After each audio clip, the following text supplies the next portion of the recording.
Now, my shout out to Sarge Willie Pete. Shout out to him. Hey, Sarge, I had to steal your image, dog. Fair use. I had to steal your image because I thought I had to put a true video behind this. You know. Now, it be some niggas that be kind of, that say little sly shit about Sarge. I ain't gonna say no names, but I have my disagreements with Sarge Willie Pete. But most of the time, I agree with Sarge Willie Pete.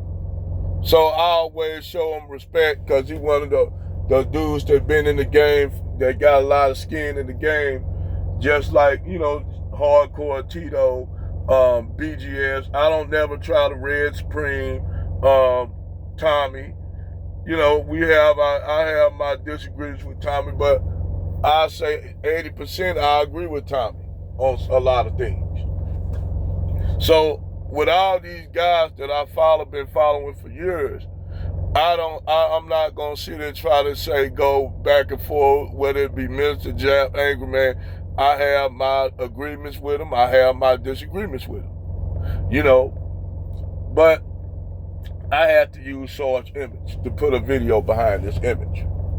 And the reason why I say this, I was just talking to a guy about this shit, how you'll have white guys that you work with on your job that'll sit up there in your face, or you go to the bar and then you drink with them, and once you get out their face, they be talking all kind of shit about you when you get out their face.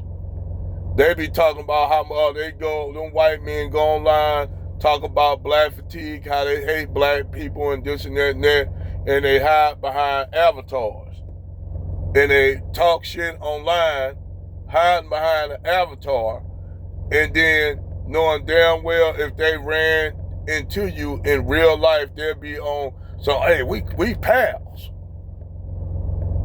And this is why I tell motherfuckers, this is why I tell white dudes right out the blizzy, nah, dog, I don't kick it with y'all like that. So when you tell white boys this shit, you don't kick it with them like that, they look at you like they shocked. They looked at you like, you don't, what you mean you don't kick it with white guys? I don't kick it with y'all like that. So when you tell them that, it's damn near like they be in their feelings. Like they somehow be in their feelings, but that's not what it is. See, the thing is, they know you have knowledge on how they ass act towards you when they get around other white men. And then when they get that liquid courage in their ass, they get around numerous other white men, they get that liquid courage, they try to challenge you in front of those other white men, because now they got their backup. So now they can say, no, we can do this. Well, you know what, I'm going to tell you, Tyrone, I really, as a black guy, I really, like you, but I don't like the rest of them niggers.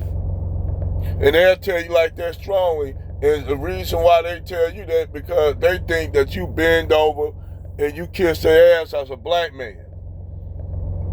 Because they see you trying to be a conservative Negro, and you no matter. And Anton Daniels tried to play this role a little bit. And see, Anton Daniels, I'm gonna tell you what he used. He had to throw this out that he married to a black woman like that negates that the fact you're an Uncle Tom ass nigga. Because you married to a black woman like that negates that, people can't call you no Uncle Tom nigga. Because because you married to a black woman now, nigga, even more so. Even more so, because we figuring out why that black woman with your ass. We figuring out why she with your ass. That's the reason why we trying to figure out the shit that Anton Daniels was talking. It's one thing for Anton Daniels to sit up here and talk black pill shit, but this nigga just went full-fledged tap dancing for White Zaddy. For White Zaddy. He went full-fledged talk about black fatigue for White Zaddy. So Anton is one of these niggas like him that'll run into a motherfucker like Nick Fuentes and call him, and Nick Fuentes call him a sellout and a coon. That's why I have a lot of respect for motherfucking Nick Fuentes, true white supremacists. Because true white supremacists gonna let your ass know you still a nigger. Thank you for your services, but you still a nigger. Look at how they doing Myron Gaines' ass. Myron Gaines up there tap dancing, and this a foreign nigga. This nigga a Sudanese nigga. And I know a lot of Sudanese brothers, man, that I show them, I show them motherfucking, whether they be Northern Sudanese brothers, that's Nilotic, or Cushitic Arab, the Arab Sudanese brothers who mostly, they know they black over here. They ain't gonna run around, they don't run around here like the Somalis and shit. A lot of the Northern Sudanese niggas, brothers I know up here in Chicago, they don't act like that. You would think they some straight niggas. Talk like brothers now that till they be talking in Arabic to the Arabs. And they let you know how these Arabs are. The white Arabs are. Because the white Arabs don't even give them respect. So, like Myron, you get over here and these white people, as long as you talking their white talking points, being a buck dancing coon, they cool with you, but eventually they tell you, look here, nigga, we appreciate you for doing what you're doing, but nigga, hey, we want you after you get through fighting for us, we liberate our country from you niggers, then you can take your ass back over there to Africa. That's basically what they told Myron. So you can't have no good relationship with this Peckerwood cracker. You can't. And see, on top of that, you got Keisha working with him. But at the end of the day, they gonna let Keisha know, because they gonna say, look here, Keisha, you just a nigger bitch. Thank you for your thank you, but we gonna pick our Becky and Susan over you if they ain't up here being a mud shark. See, we don't got no names for black women when they date over the fence, but I already did a video about that, so to tell you how black women do when they give a white man is actually the shit that they do is basically performative. Basically the thumb their nose at black men, even to the fact of eating out of a damn doggy bowl and he got a dog leash on his neck. All that shit is basically to say, look, black man, I'm eating out of a bowl for a white man. And not knowing that Tyrone over here got Becky, getting ready to take Becky to the mall and splurge on her while she up here with Brad eating out a dog bowl.